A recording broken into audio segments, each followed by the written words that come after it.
Pinangunahan naman ni Pangulong Ferdinand R. Marcos Jr. ang pamamahagi ng titulo ng lupa sa mga benepisyaryong magsasaka sa Davao del Norte. Libu-libong beneficiaries ang nabigyan ng tulong. Si Janessa Felix ng PTV sa Balitang Pambansa Live. Sinagawa ngayong araw ang distribution ng land titles at certificates of condonation with release of mortgage sa Region 11.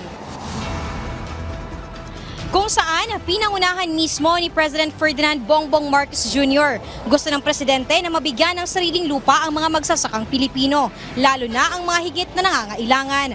Ang nasabing programa ay inorganisa mismo ng Department of Agrarian Reform Region 11, kung saan malaking tulong ito na maiangat ang buhay ng mga agrarian reform beneficiaries.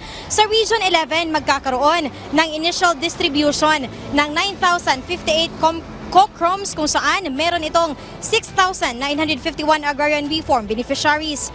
Nabenepisyohan dito ang Davao del Norte, Davao de Oro at Davao Oriental.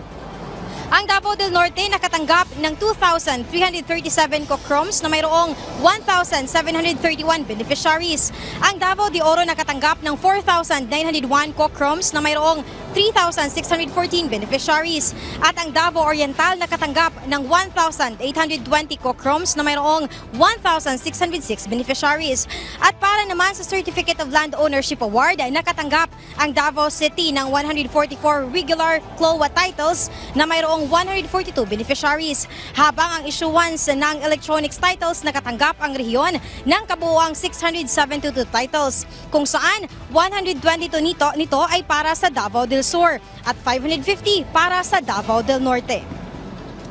Princess, hindi lang ito ang naging proyekto ng Department of Agrarian Reform 11 para sa mga magsasaka sapagkat binigyan din ng machinery, equipment at agricultural support projects ang Agrarian Reform Beneficiaries Organization sa buong rehiyon.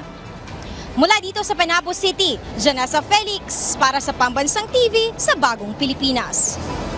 Maraming salamat, Janessa Felix.